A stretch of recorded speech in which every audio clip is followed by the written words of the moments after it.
why is Pilates so good for you? Well, Pilates is based around the main four S's. They are strength, stretch, stability, and stamina. And those four things are what's going to give your whole body balance and support. So let's look at number one first, strength.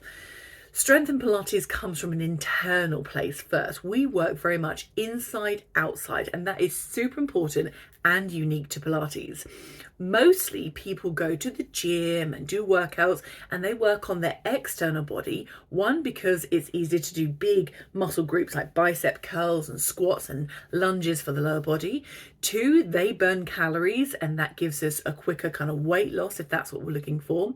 And three, because we can see those external things much easier. However, when your body internally doesn't match your external body, then you have more susceptible injuries. And that's where Pilates is absolutely important. It doesn't replace all the work that you're doing in the gym, your HIIT classes, all of those kind of things, but it is to complement it. And it's a necessity kind of regime exercise. So Pilates is a bit like having a block of butter and a piece of bread. And we are just at the beginning trying to get that strength and whack it on the bread. Just lay down that butter on the bread. We are building an internal strength, the foundations, what we call the powerhouse. The strength we're talking about internally runs from the bottom of your rib cage all the way down to the pubic bone. And if you feel that area for yourself, there are no bones here. And everywhere else in your body, you have bones at the front and the back. There's bones at the front, there's bones at the back, everywhere, apart from this front area. And maybe back in way back days, when we were on all fours, that wasn't so important. But now we're creatures that are upright. This structure at the front is super important. We haven't evolved to have bones there. So we rely on the internal strength that supports around our spine, like so.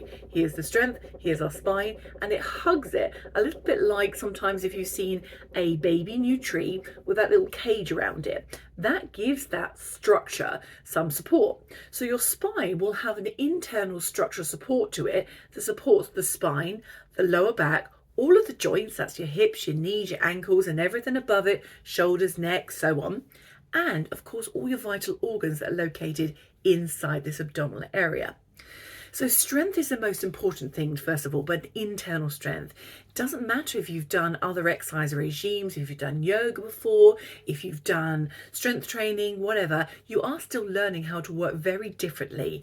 And many people who are quite physically strong on the outside don't have an understanding of their internal body, are working more superficial six-pack muscles to build strength.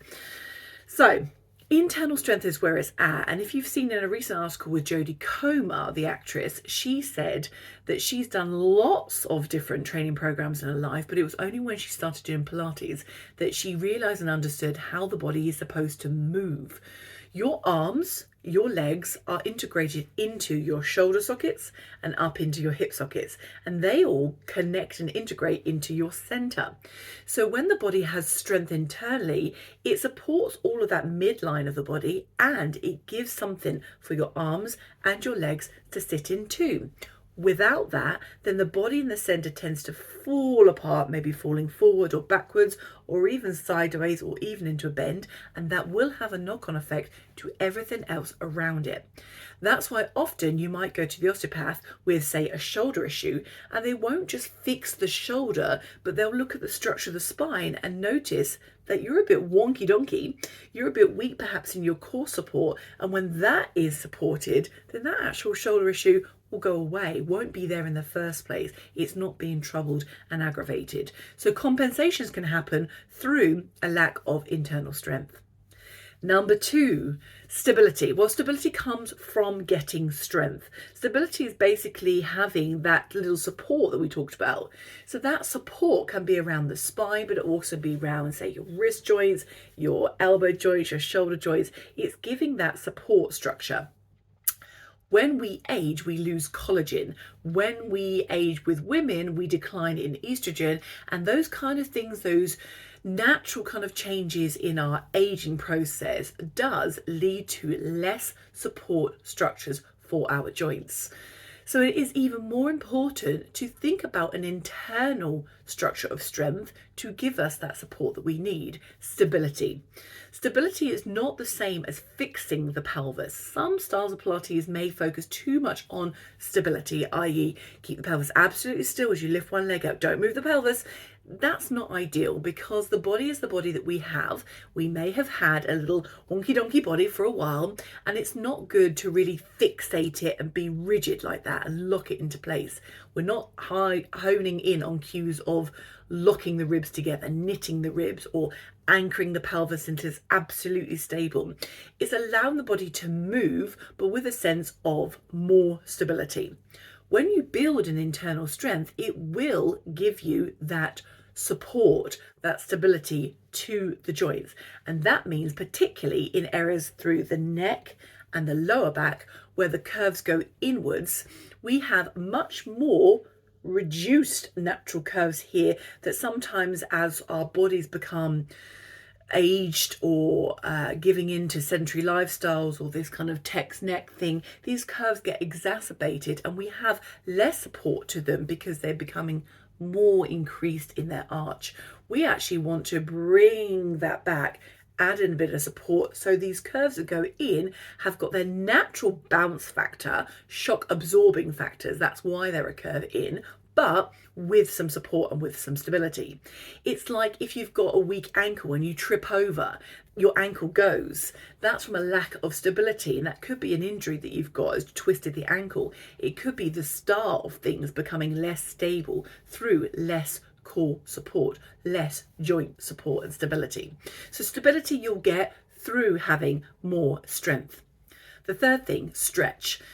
Stretch, flexibility. So you've got motion and joint mobility, and you've got stretch into the muscles, and Pilates will give you that both, moving more into your joints and giving you more stretch, but only when you've got more strength.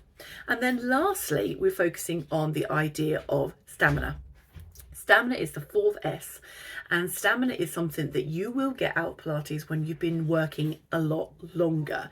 To begin with, as I say, we're just getting that block of butter, putting on a piece of bread and trying to build some strength, which will lead to some stability. Over time, we add in the idea of stretching when the body is strong enough to support a stretch and doesn't just bend and flop into already vulnerable joints. And then we pep up the tempo. So Pilates has got natural rhythms to them, and they might be governed by your breath, and they might be governed by particular beats to them, which is why often we don't play music, because we work to the rhythms of the actual exercises. When you're working to the correct rhythms, when you've built in the idea of stretch, stamina, strength, all of those things, you can then work into the correct rhythms much easier and work at to that tempo, which means that you're going to be working in exercises, not just one, then stopping, and then do another, and then stopping, and then do another, then stopping, but actually working from one exercise, flowing to the other, flowing to the other, and flowing to the other, as if you're knitting them together or putting musical notes together to make a whole piece of music. It's the same idea as swimming along to the end of the swimming pool and then just simply turning around and go back, or swimming along, tumble turning and going back. That shaving off those seconds keeps the body warm, keeps the body moving, but of course does require more stamina. So stamina is something you'll get. And when you're working with much more stamina, then of course that comes with a lot more cardiovascular health benefits. You will find that actually Pilates does help to raise the heart up quite well, and because it's working against resistance, particularly if you're working with the apparatus, you are working in those kind of higher cardiovascular and fat burning zones, which means you're working strength. And you will notice if you follow it on your Fitbit that you actually tend to burn those calories still for longer afterwards. So it's an excellent exercise if you're working to that kind of level. If you're still working at the beginning, then you might not have that stamina aspect. And of course, there are many styles of Pilates that are gentle toe taps and things like that, which perhaps aren't working to the more classical, authentic form of Pilates, and you might not get that either. But if you're working to the whole rhythm of how Pilates is done, you will get that fourth element, stamina. And those four S's put together, why Pilates are great for you.